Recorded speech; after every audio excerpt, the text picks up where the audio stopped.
Yeah. Hey, everybody. Welcome back to the Mosaic Podcast. I love this show because what happens is in moments, people that I never met before, people that I have no idea. My guest today, I met all of about 18 seconds ago in the green room as we were talking. And there's some people that you meet and instantly, just instantly, you feel like so drawn to them, so attracted to them, so clear because you feel how transparent they are and how authentic their life is. We sat and talked a little bit in the green room, and I can tell you, you're in for a treat. Open up, sit down and relax. Listen to what my brother Shawn has to say, because you will love this man. And I'm going to encourage you right now to put down his website, ShawnHarper.org, to go to Amazon and get his book, The Winning Edge, 8 Principles That Will Bring Out the Winner in You. It's available on Amazon. And I'm going to ask you to trust me and engage, because this is a man you're going to want to know. This is a guy you're going to have on your team. In fact, in talking about team, Shawn played football. Yeah. He spent 7 years in the NFL. Yeah. And he knows how to play team. He knows how to protect you. He knows what it takes to stand up against some adversity. Yeah. And we're going to talk about that as we go, because his childhood was marked with poverty. In 5th grade, he was documented with 5 learning disabilities. He stuttered. He had academic failure. Drugs and alcohol were a part of his life. There was a process he had to endure to develop strength and character to become the confident man that he is. And in the little that we talked in before we got started, what I love is how, and it's the reason why I thought to have him on the show, because who we are in any moment, we make the mistake of thinking that's who we are. Yeah. But we're really one moment away, one connection, one piece of a mosaic away from connecting to a whole nother piece of the mosaic, to a whole nother world. And in those connections, everything changes. We could be on top of the world and one connection will bring us down. We can be on the bottom of the world and one connection will bring us up. We never have any idea of where we can go. And we need to choose the connections that we make to make the life that we want to have happen. I think the man you're going to meet today, Shawn Harper, is someone who knows that intimately. And so it's with honor and really humility that I say, Shawn, welcome to the Mosaic Podcast. Thank you. And thanks for having me on the show. And it's my hope, my intention that the information, the collective leads to not only information, but transformation, as you mentioned earlier. So let's go. Let's win. Love it. Love it. So as I mentioned to you before, I don't want to talk so much about who the man on the website is, even though I obviously want that man to show up. I want to talk to you a little bit and let people get to know you a little bit. His website, just if you want to know that man, is ShawnHarper.org. And I invite you to go there and learn all the biographical stuff, see all the spins and turns his life has taken. You'll be amazed. Shawn, what did your parents do? Wow, that was, thank you for that. Well, you know, my mom is an amazing woman. She's still alive. She's 81 years of age. She runs with the best of them. She struggled early on with us. There's 5 of us, including me. There's 6, right? Wow. And, she raised all of us by herself, and she would really go and scrub floors in the affluent neighborhoods, come back, bring back not only the money but the pearls and the wisdom of that. My father left when I was about 3.5, 4 years of age. I still remember that day when he peeled out in this little fancy car called a GTO. I don't know what that is. Yeah. Peeled out, man. And you know what? That really haunted me for years because I blamed myself. And so I switched from being a victor to a victim because it was my fault. And now I have a myopic view of life and it's all about me. And this is what's happening to me. And you know what? That is the worst mindset you can have because victors look to what they're going to. Victims tend to focus on what they're going through. And so Hold on, let's highlight that a minute. Say that one more time, because that's a beautiful thing that people can know. Right. Victors look at what they're going to, and victims look at what they're going through. And actually, you can really judge, and I don't like to use the word judge, but in this case, I will judge a person and where they are in their space, whether they're always talking about what they're going through versus what they're going to. And so whenever I hear that, and then I begin to move, because that victim mindset is dangerous. But from there, my mom, she did a great job. She persevered. I started encountering educational struggles, but documented with 4 to 5 learning disabilities, like you'd mentioned, repeating the first grade, kicked out of 2 schools because of disciplinary issues, graduating last in my class with a 1.62 cumulative GPA, not on my ACT. Out of 154 seniors to graduate, my academic ranking was 154. As far as athletics, I barely started in high school football. I wasn't even honorable mention all conference. I would sit in the back of the room at the banquets, and these guys would get all state, all region, all intergalactic galaxy awards. I'm sitting there eating that nasty cordon bleu, but underneath all of that, there was a dream. And the power of a dream is like a seed. You can often count the number of seeds in an orange, but you never can count the number of oranges in the seed. That dream was sitting there, and it was like a beacon, like a lighthouse in the midst of a fog. And I went out to a junior college in Mason City, Iowa. And it was in that moment that the transformation began, because I began to focus on my dream, my calling, and my purpose versus what other people's opinion or even what I saw. And when you begin to focus on who you are, your calling, your purpose versus what you see, and then what happens is that you move out of creation and you move into something much, much, much more powerful, which is manifestation. And now I'm moving into a totally different power source. And I realized that I would never be successful, but I can win. And once I made the switch from success to winning, my life changed. Everything changed at that moment. And the rest is history. So I want to unpack a lot in what you said, but I want to just take a moment, because there's so much in already what you've given to the people listening. Yeah. And I just want to ask the listeners, are you a victim who is talking about what you're going through? Or are you a visionary holding the vision of where you want to go? Yeah. And I want you to take a moment and just sit with that right now. Mm-hmm. Because so many of us spend our life talking about what we're going through. And so many of us forget where we're going to. And I think that piece in and of itself, if you don't hear any more of this podcast, that piece itself is something that you can get a lot of wisdom from. Talk to me now about what it means to win and what it means to be successful. Well, before I do that, if you could allow me to just go back to that, going through versus going to. Yes, please. One of the indicators of death, not so much a physical death, but death socially, emotionally, spiritually, is that you lose your dream. Yeah. And when you lose listen, outside of God and his love, there's nothing more powerful, and faith, there's nothing more powerful than the dream. Yeah. The dream transcends time. The dream is greater than all the dimensional laws of the universe. The dream is greater. I can stand here and I can dream of Dubai. I could dream of the future. I could dream of my son. There's nothing more powerful than the dream. Never allow life to steal your dream. Wow. Never allow life to beat that dream out of you. Sometimes when you get in your 20s, 30s, and 40s, and 50s, and you kind of give up. Remember the dream you had when you're fresh out of college or fresh out of high school. I'm going to do well, you've allowed life to beat the dream and to steal your focus. If you change your focus, you can change your life. Get back on the dream, to the vision, to the goal, to the manifestation. So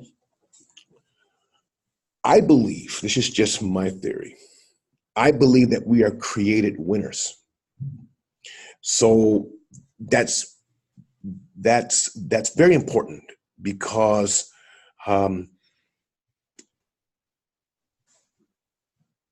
if I'm created as a winner, then I win wherever I go. Yeah.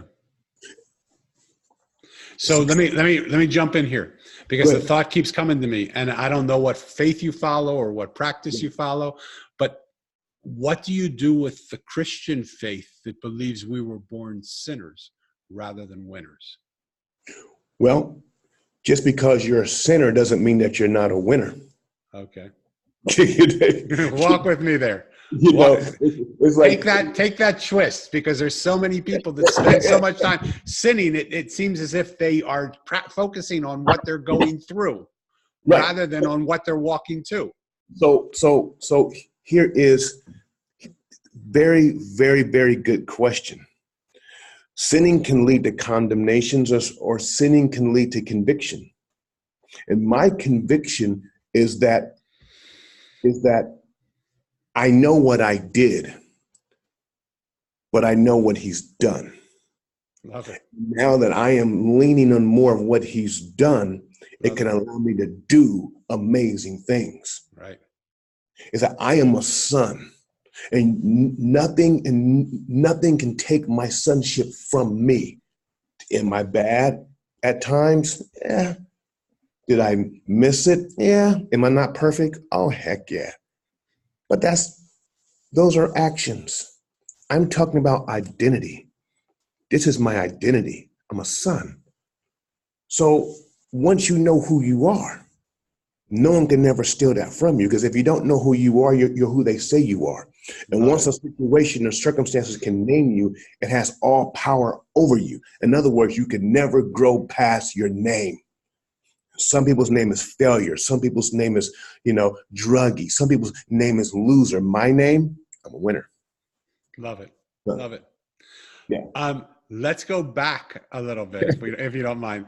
Sure. And what I'm already seeing is, I'm going to ask people who are listening to this either to listen with a pad and paper, or to listen over and over again, because there's so much packed into every sentence that Shawn's saying, that I want you to get it. One thing that he just dropped in there was, if you don't know who you are, you're who they say you are. I want you to think about that, because so many people that I encounter along the way, when I ask them, who are you and what is your purpose here, they don't know who they are, and they don't know why they're here. And when you don't know why you're here, and you don't know who you are, then you're going to be who people say you are. You're not going to be walking in your dream. You're not going to be walking to where your purpose is. You're just going to be randomly walking like a rat on a rat wheel, running you'll be exhausted and you're tired and you'll be working hard, but you won't be getting anywhere. I got a sense of who you are through how your mom raised you. Who are you through your dad? Wow. My daddy. My daddy was a seer. My dad's discernment was impeccable. My dad had because he just passed last year, had an amazing calling on his life to bless millions with his words. Wow. The good story behind that is, or the comeback story, because we love winners, and you have to let me unpack that, is that, yes, he divorced my mom when I was 3 or 4 years of age. But in 1998, he came back to the security company, because, we own a security company. And he came back, and I was able to have a relationship with my father for 20 years. Fabulous.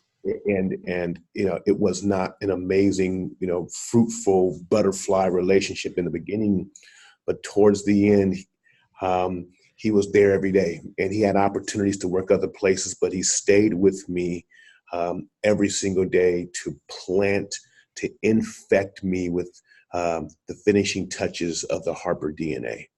And that was probably one of the most strategic, greatest moves that has ever happened to me in my life. And it's almost as if we were running a marathon, running a relay race. And so many people who run a relay race, they have to stop and pick up the baton and then run. Yeah. He went back years ago, picked up the baton, and he was finishing the course. Wow. And last year he was able to hand it off to me, and I was able to move with momentum. So that character of my daddy is absolutely amazing. Wow. And I love just the beautiful graphic image of a relay race, Mm-hmm. because so many times people think when someone's not in their life, they're gone. But Yes. when you're running a relay race, they're not running at that same time. Right. There's 4 people in the race, right? So someone else is running in the race, but that doesn't mean they're not a part of the race. Right. They come back when it's their turn to run. So what gave you the courage to allow your daddy, who left you at 3.5, 4 years old, that hurt you? Because I could feel it when I asked you how much pain was there. What gave you the courage to open yourself back up to that pain and allow him to come back into your life? Well, fortunately at the time, it wasn't my decision, because we have a family company. So my baby sister, that was less exposed to any of this, she's like, I'm finishing up playing football in NFL Europe. And she's like, oh, by the way, we hired daddy as our client liaison because he got laid off from his other job. I'm like, oh, wow. Really? And so I'm like, okay. And so then I was able to come back to that. And then once that company folded in 2004, I picked up the scraps and I opened up another security firm, and I brought him along with. And from 2004 till May of last year, he was with me and daddy. Awesome. Yeah, he's a great guy. Like he's at the office every single day. Totally different work ethic. Mindset was, shoes shined every day and shook man in the hand. It was great. I learned so much, but I can say with confidence, had it not been for him, this company would not be here right now. Wow.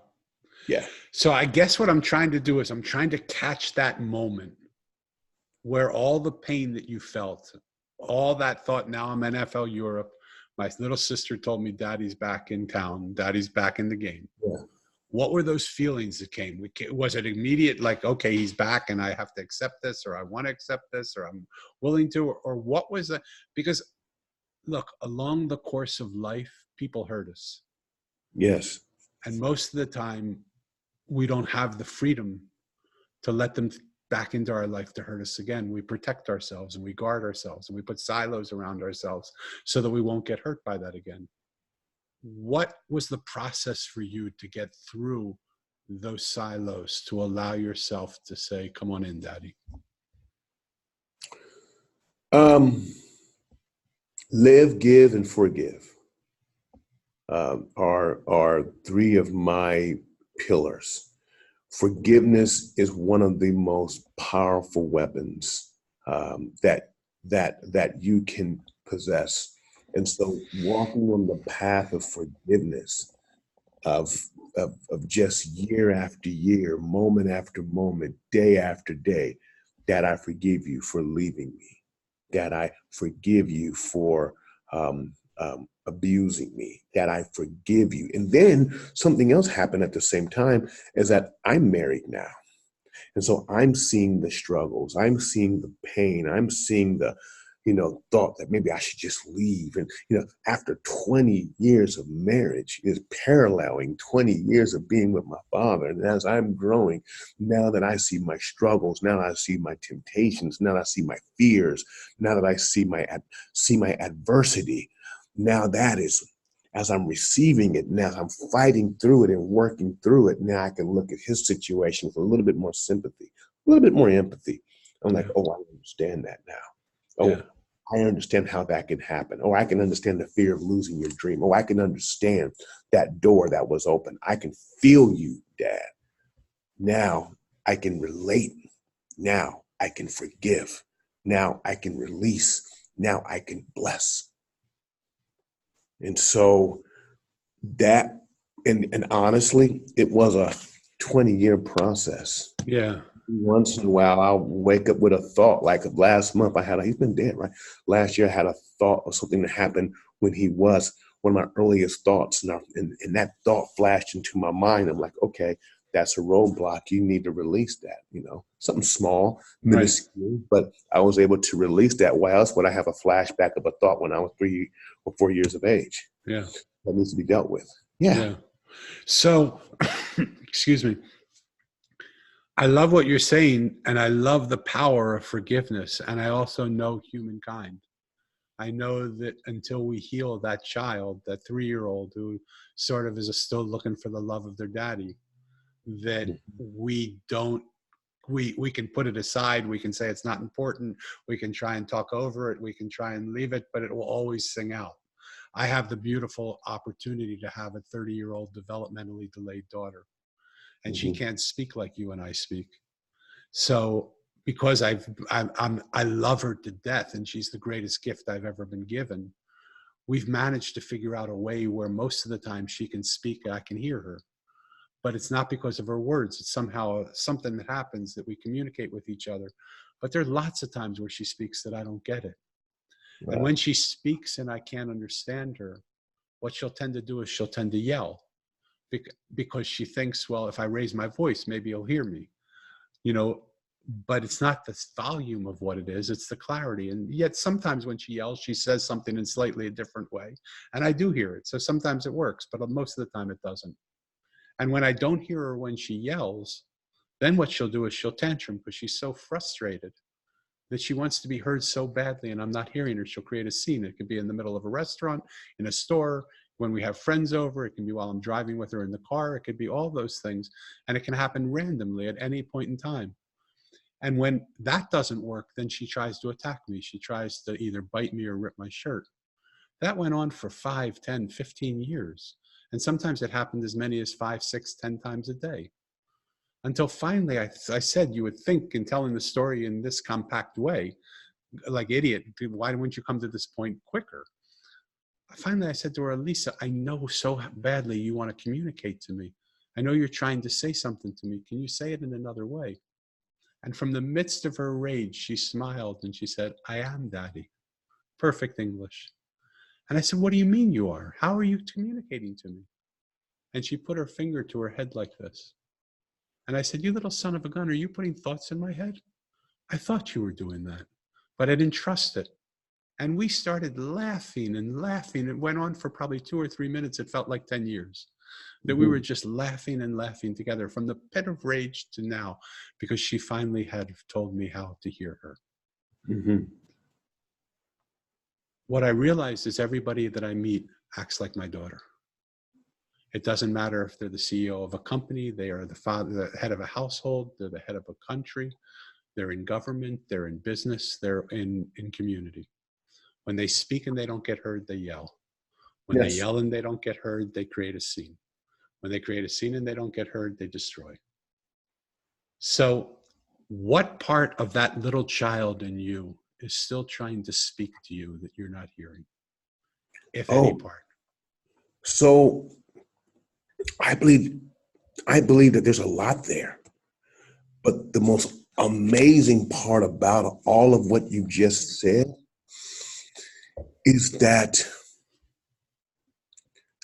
I know that I have a God that when it's time to unlock it, he will prompt me, he will provoke me to just lay out, to meditate, to clear the mind, to listen to the voice, to listen to the pain, say, pain, what are you saying? And why is that? It's because he's unlocking another feature like you do a video game. He's unlocking another feature for another mission or another portion of the mission. You're about to go here, Shawn, but before you go here, we need to deal with this. And this is my encouragement to your community, is that if there was no resistance, if there wasn't any pain, if there wasn't any adversity in your life has no use. Which means what I'm trying to say to you is that when you go through the pain, when you go through the adversity, when you go through the wounds that's crying to be healed, it's the preparation for another level or another assignment. You cannot name an individual who has changed the world, male or female, John F. Kennedy to Amelia Earhart, without noticing the pain or the hurt or the wound that's in their life. If you mention John F. Kennedy, I'll mention Cuban Missile Crisis. If you mention Amelia Earhart, I'll mention sexism. You mention Nelson Mandela, I'll mention apartheid. Mr. Spurgeon had internal issues, pain issues. There's other great leaders. And that's, you know what, that's what I don't like about our culture, is that we celebrate the person without celebrating the process. Yeah. Well, so for those people, like, I love what you're saying, and we have an adversity to pain. We feel like we have to get through pain. And I think some of the greatest leaders of all time have not pushed pain to the side. They've sat with it and listened to what it wants to say to them, learned from it, and then made peace with it and used the pain to help them grow. You know what? Please, that what you just mentioned is so profound. And when I read spiritual books, like when I read the Bible and the Apostle Paul goes to God 3 times, like, man, I got this just pain. I got this weakness. And God's like, bro, it's in your life for a reason. It's in your life to keep you humble. Okay. So deal with it, Yeah. you know? So, but as I was mentioning earlier, we don't talk about that. We don't celebrate that. And it gives people a false narrative that, you know what, all I have to do is wake up one day and I'm a winner. There's no ease, there's no resistance, there's no problem, there's no struggle. I am Kanye West. I am Barack Obama. And we don't focus on the process. Yeah. So let me push back at you a little, okay? Because I love when a conversation comes like this, and I'm sure you're going to have a beautiful answer for me. In that person, we started out our conversation around the victim is the person that is in the process. The victor is the person that sees the goal and doesn't allow the process to interrupt with the goal. Put that now under the context of what we're talking about right now, of the pain that we go through and sitting with that pain. Paint that picture for me a little clearer now. So when I played football and we would have a setback, a physical setback, okay? The first thing the coach would say to you is, are you injured or are you hurt? Okay? If you're hurt, you have a bruise, you got to keep moving. You got to keep moving. You got, hey, let's go. You get your feelings hurt. Hey, you get your ego crushed. Hey, something happened here. Okay, fine. You got to keep moving. But if you're injured, that's something that keeps debilitating you play after play. It's causing you to walk with a limp in your life. And when you're walking with that limp in your life, sometimes you got to play through that. Sometimes you need medical attention. And so you have to be able to make that call. But me, I have what's called, I don't know what it is. It's like a duality of it all. It's like, I'm going to get some help, but I'm going to keep moving. Yeah. Case in point, fictional wise, Superman, he had a weakness. Well, outside of Lois, he loved us girl. And I wouldn't call that a weakness. Sorry, ladies, it's not a weakness. But it was kryptonite. But did you ever see Superman like, oh my God, I'm not going to fight because there's kryptonite somewhere in one of them buildings and I'm going to lose my power. And so, no, I'm going to fight. If I see the kryptonite, I can go around it. If I can't go around it, I'm calling Batman. Batman's going to come and cover it, and I'm going to keep fighting. Yeah. So take that to the normal man who isn't a superhero. Take that to the guy who is walking through life and seems like there's kryptonite everywhere he turns. That no matter how many times he picks himself up, he falls down again. Mm-hmm. No matter how many times life looks like it's got an advantage for him, something happens that cripples him again and knocks him down. Mm-hmm. Mm-hmm. And I think you know that guy, and I think I know that guy. Mm-hmm. Talk to that guy right now, because I'm sure there are people that are listening now that hear the story and hear, like, listening to you is like getting a shot of adrenaline. you're like positive, and you're up, and you're upbeat, and you're strong, and you know your purpose, and you know why you're here, and you're inspiring people to do that. But there are a lot of people that are listening to you that say, man, my whole life, everywhere I turn, there's kryptonite. Everywhere I look, it's like I walked into the kryptonite factory, it seems like, because I get up and I say, I'm not going to let it knock me down. And then another piece comes and I'm crippled and I can't move and I don't know what to do. And and they've lost their dream. How do they recover their dream? How do you recover the dream that you once had when everything around you is beating you down in your perception? Yeah, that is a great question. So I'm going to circle around, but I'm going to answer that question. Great question. First of all, just let me just expose myself that I do get depressed. I do get angry. I do get sad. And while I'm at it, why don't I just answer the question from my life? Please. There's times when I come home at 10, 11 o'clock at night, and I'm sitting in the chair in the corner and my suit is still on, right? I haven't even taken my clothes off. I'm still in office. I'm just sitting there like, man, what's going to happen here? Like just this morning, one of my clients, I own a security company, calls, and this is what's happening at 3:25 in the morning, a fire alarm at one of your accounts. And stress, man. But you know what? When you get knocked down, if you can look up, you can get up. I'm saying that's kind of cliche-ish, right? No, it's not cliche-ish. It's beautiful. But it's your focus. It's your focus on where you want to go and where you have to go. And so for the people who have lost their dream, know that that's a lie. The dream is in you. The dream is there. The dream is why you're here. In my opinion, you're not an experiment. You're not a random thought. That's what's so dangerous about having the thought of that you evolved, is that you can't nail your purpose. You can't define your purpose because you think it's random. It's not random. You're here for a season and you're here for a reason. Okay. So what happens is that you don't need to be motivated. You need to be inspired. You need for the battery to jumpstart the entire car. The only time you use the battery is to start the car. That's it. The alternator takes over. Okay. So you need to sit down, shut off everything and say, what am I here for? What is my dream? What is my goal? What is my desire? What is my passion? And then you lock on to that, because we're not here just to produce. We're here to reproduce, which is a big difference.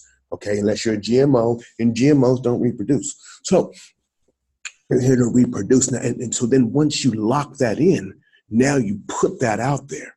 And now that becomes your end zone. That becomes the goal line. And now you begin to move towards that. And yes, you will come up against adversity. You will come up against pushbacks, but adversity can break you, but it also can make you a record breaker. And the crux of everything that I've just mentioned goes back to the fact that you are born a winner. And so anything outside of that is incongruent with who you are. Case in point, you're one of 3 to 4 million sperm cells. One of them fertilized the egg. That was you. Which means you beat out 2 to 3 million of them, which means that you are a born winner. That's the crux of that's the foundation of who you are. And if you're not winning, find out why. Find out why. And one of the ways to win, which goes back to the beginning of what we've talked about today, is community. Community, you win with teams. You win with teams. You win with teams. Case in point, we always focus on Bill Gates being one of the richest men in the world, and he is. But who's Paul Allen? Yeah. We talk about Mick Jagger, Rolling Stones, Mick Jagger, right? Who's Keith Richards? Yeah. The team, Dr. Martin Luther King, who's Ralph Abernathy. Yeah. So the teams is how you win. The teams gives you not just communication, but intimacy. Yeah. Anyway, I can go on for days for that. But yeah. No, and I love it. And so in your belief system, yeah, one of the things I sort of believe is that life speaks to us in every way, shape, and form. And when we are constantly being knocked down, It's because we're not listening. It goes back to what happened with my daughter. When life continues to talk to us and we don't hear, it has to do something to disrupt us. So it keeps knocking us down. So we can run and have the good intention to run our way through a wall. And we can keep running into that wall as much as we want. And maybe we're big guys, we're strong. Maybe after enough impacts, we will knock that wall down and get through. But there's also a really good chance that 3 feet to the left or 3 feet to the right, there's a door. That if we stop doing what we're doing to get knocked down, to get where it keep getting us knocked down, and we start to listen to what the world around us is saying, we might try and walk over 3 feet and say, oh my God, look what I just saw here. There's a door, and I can just open that door up and walk through it.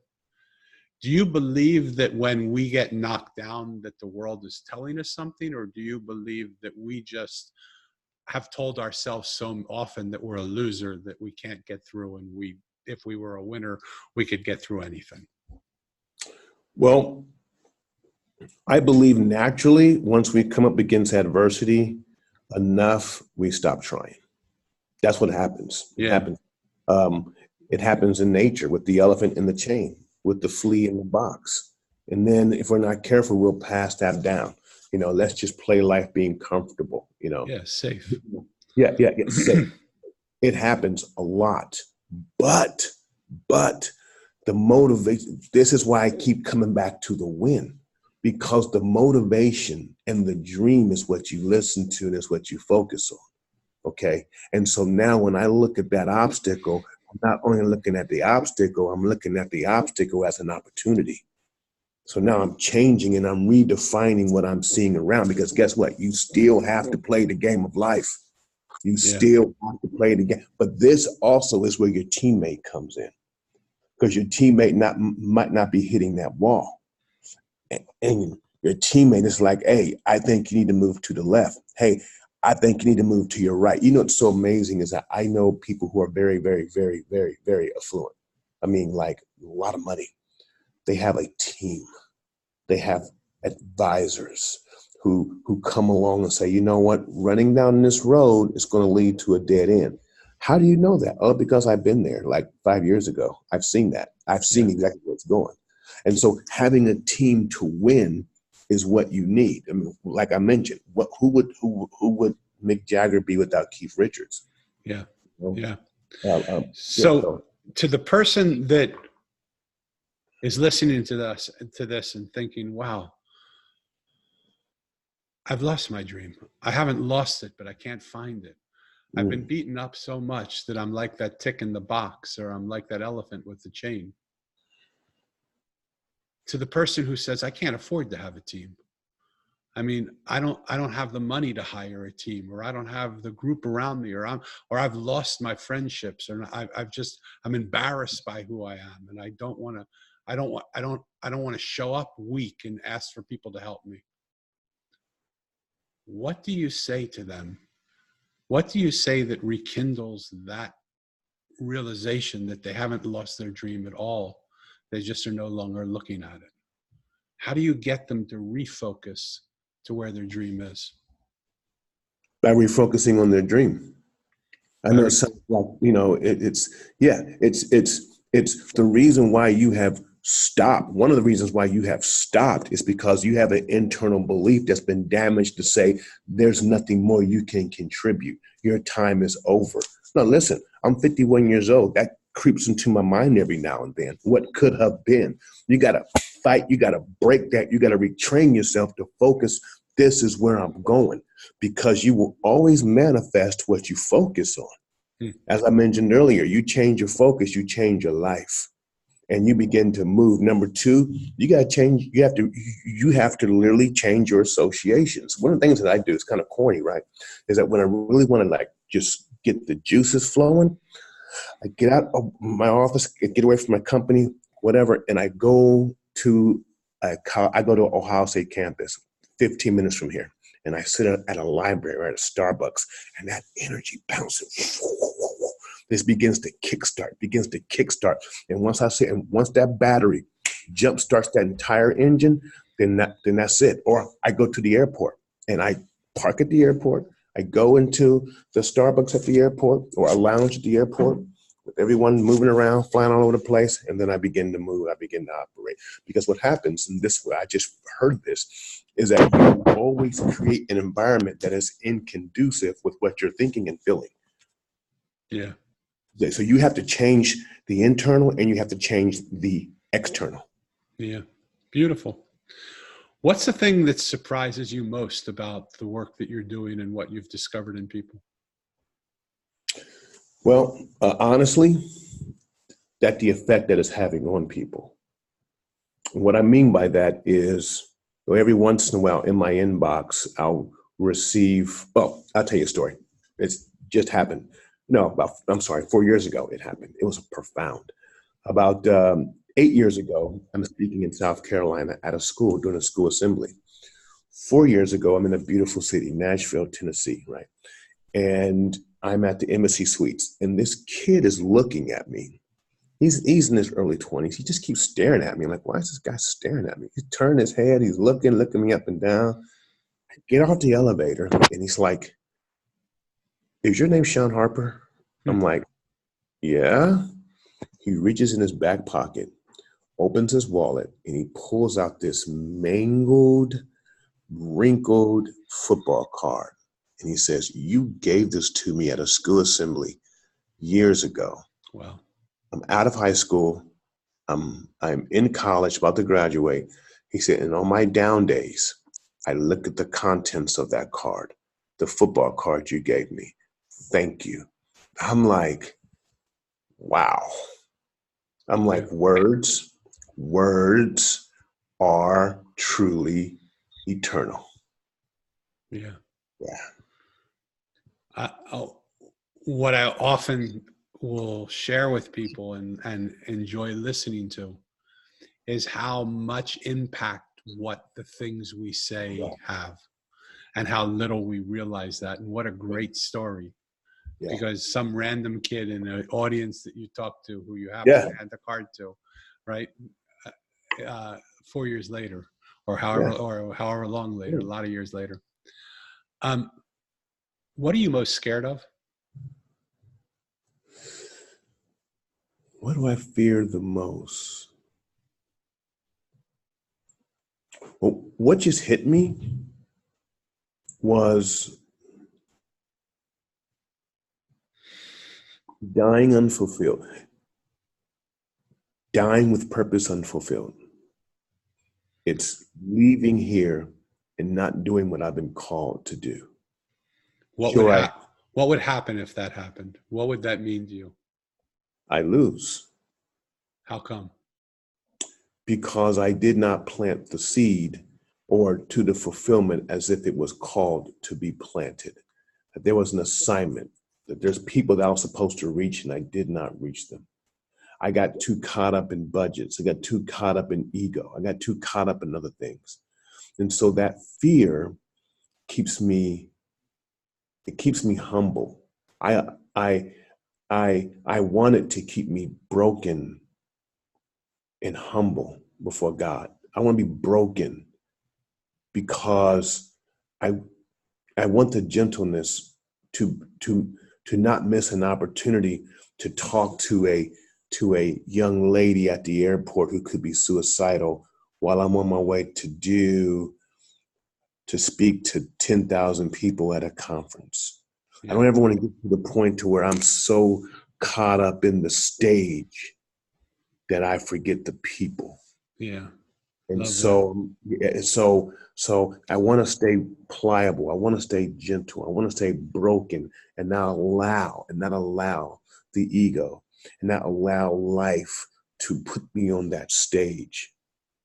And so, of course, growing up in poverty, I have fears of poverty at times, and I work through those. It's like, you know what, this is what it is. This is where we're going.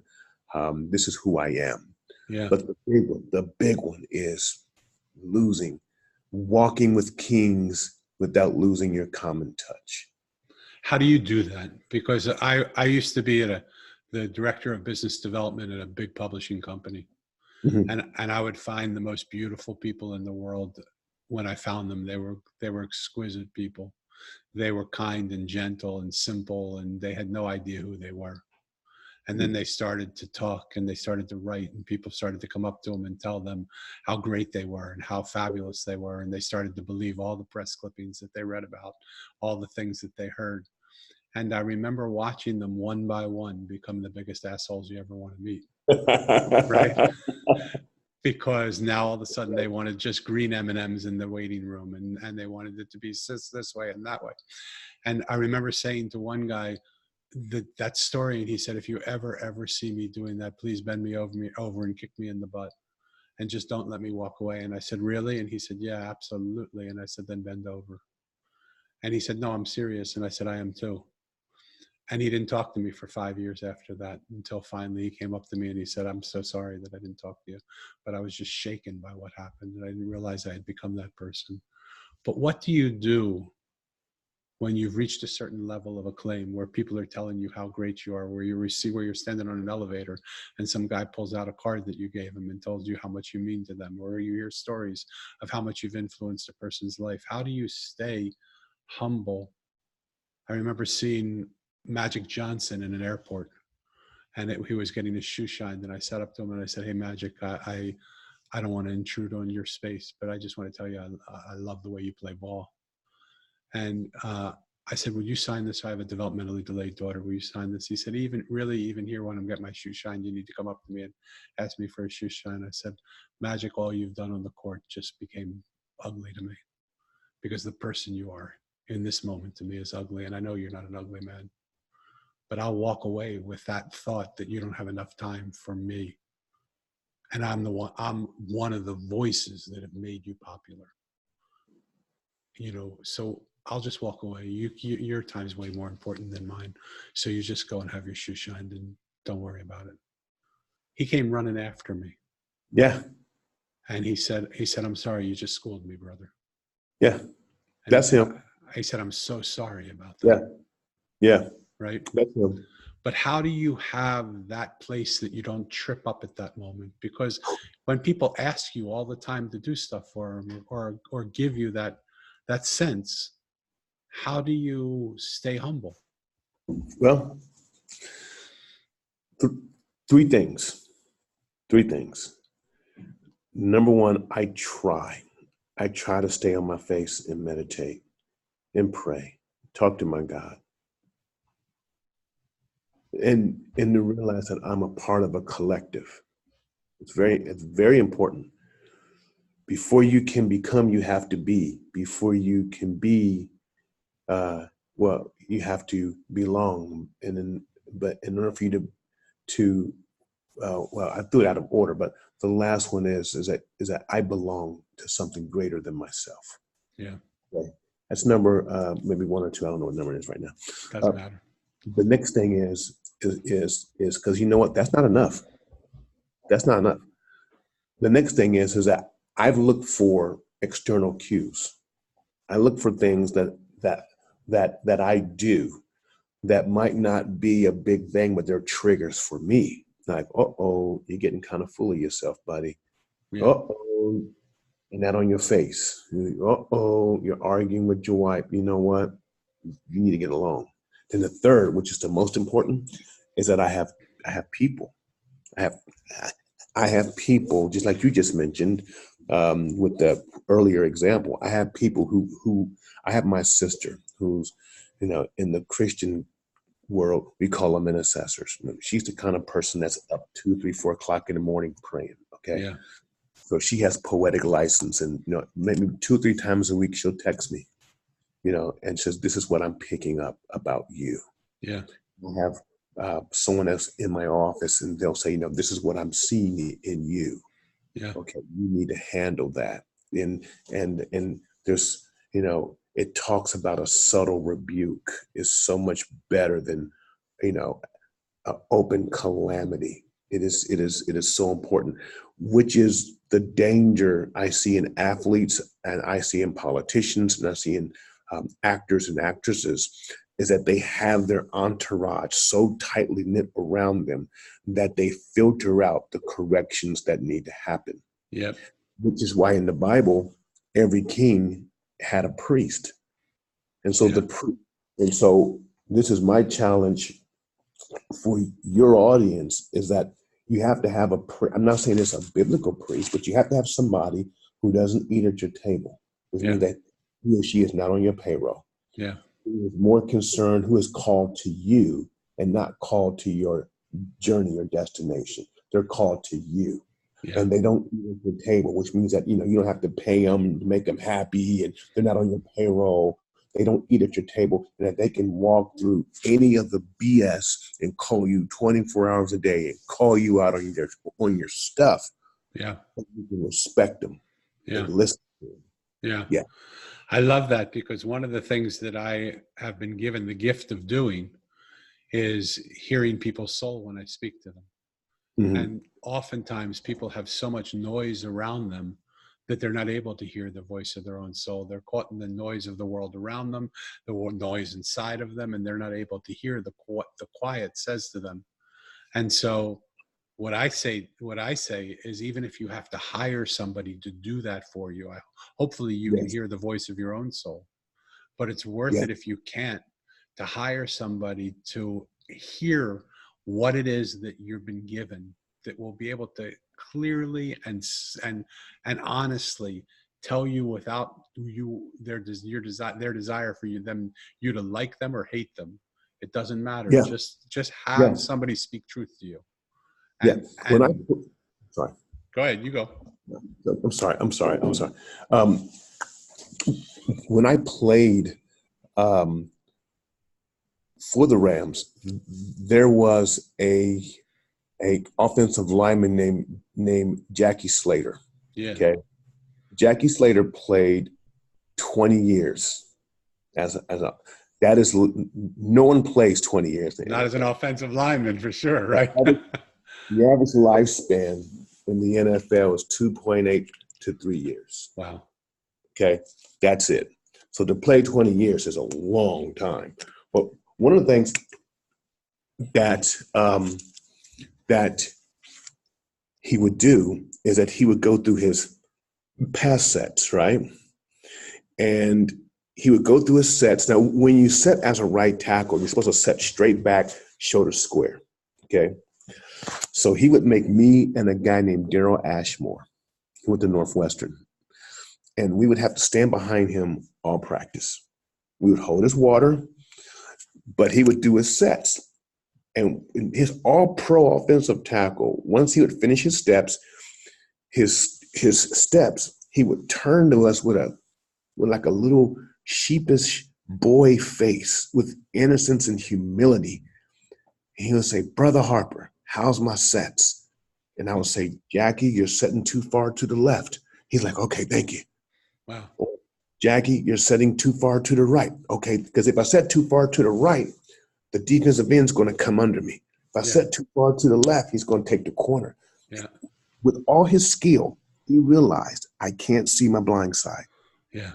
So he let two rookies hold him accountable. Yeah. That's why he was the greatest, in the top 3 of the greatest offensive linemen ever to play in the NFL. Totally. I love our conversation, and I can talk to you forever, but we're winding down. And I want to ask you the question I ask everybody as we end the show. Sure. It is a question, and then I'll have a follow-up. When you look out the window and to the world that you see, is this the world that you always dreamed that you would be giving over to your children and your children's children? No.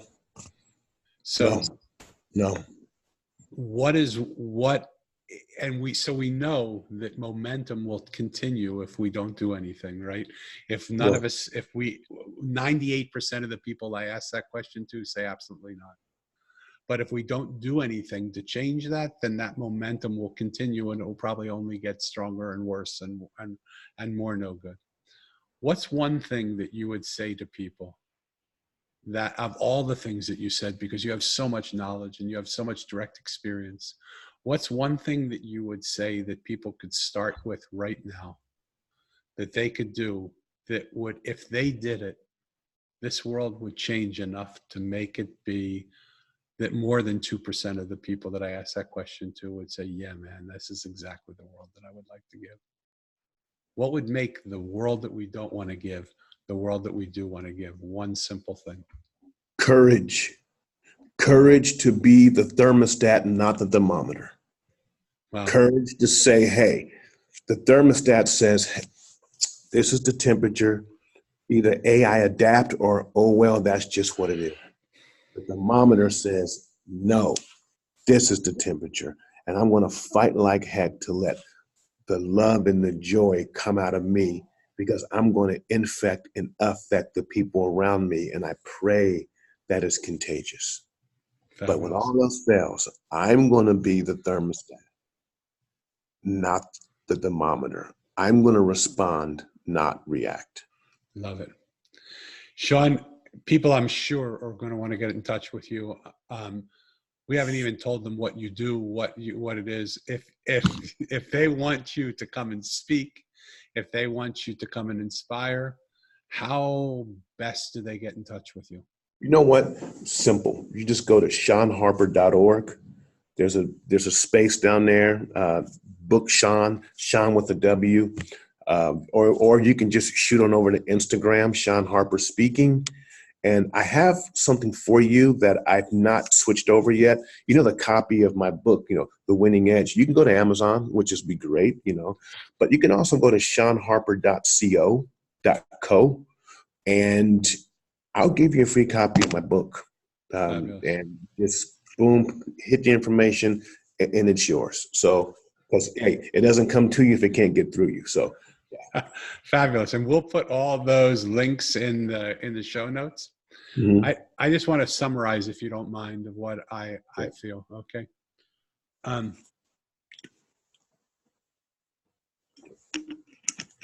Here's what I love about the world that we live in. An imperfect stranger like myself can sit down with someone I just met 18 seconds ago. And I can feel such a deep connection. Mm-hmm. And I can know that through the power of that connection, I'll be inspired to find one new way of thinking about life that can change everything about my life. Because what I believe is our thoughts become our words then become our stories, and our stories become our life. When you are unhappy with any portion of that equation, when your life isn't working the way you want, look at the stories you're telling. Look at the words you're saying. Look at the thoughts you're having. Right. And so the beauty of sitting with somebody like Shawn is that one simple thought, and there were many of them in this conversation, and I'll highlight some of them that really touched me. That if you don't know who you are, you're going to be who they say you are. Take the time to get to know yourself, because in the world that I see, so few people actually know who they are. When I ask people, who are you? Most of them say, what are you talking about? This is what I do. They tell me what they do. They don't tell me who they are. When I ask them, what's your purpose? Why are you here? They say, I don't know. And they just continue doing what they don't like doing so that they'll have enough money to continue doing what they don't like doing. As Alan Watts once said, right? You have a purpose to be here. There's a reason for you to be here. And the other thing that Shawn said that really just still sits in me and is just growing like this beautiful seed already, I can feel it, is define yourself by not what you're going through, but by where you're going to. Yes, sir. Hold that dream, hold that vision, hold that belief of this is why you're here. This is what I want. This is my dream, that when I leave this world, I will sit in the beautiful knowledge of knowing that why I came here was achieved. Yes. Because I never gave up on my dream. No matter how many times kryptonite knocks you down, no matter how many times those people who say to you, you can't do it, want to put you in a box and make you believe you're a tick in a box that can't get out. You know what you're here to do. You know what your dream is, and never give up on that dream. Never give up. Because that dream will make you always be a winner, rather than just a player in the game. That's right. When you know who you are, when you hold on to your dream, when you are a winner in your life, you walk away from this life with no regrets. You turn around and you just keep walking. That's it. So I want to thank you, Shawn, from the bottom of my heart for taking time out of your busy day. And I want to ask those of you who have been listening, go to his website, go to shawnharper.org, go to shawnharper.co and pick up Yes. a free copy of his book. You don't Free even have copy. to, it's like there's no excuse for that. No. If you have been inspired even one moment like I have, get on that website, invite him to come and speak to your community, your corporation, your organization, wherever, and have him come and be there with you. Get a copy of his book and get started in the process of becoming a winner, of Yes. being the winner that you are, of knowing your dream exists, and own that dream. And don't let anything take you from it. That's it. From the bottom of my heart, I thank you, brother, for taking your time to be here with us. And I hope this is a beginning, not an end. For those of you who like this show, I ask you to subscribe on iTunes or Apple Tunes now, so that you can know when shows are coming. Yeah. I ask you to put a positive comment or a 5-star review of it if you liked it that much, to review it.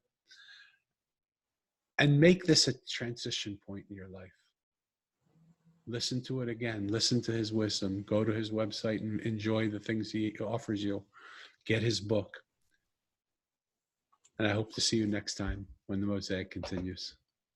Thank you, everybody. Ciao. Thank you. Bye-bye.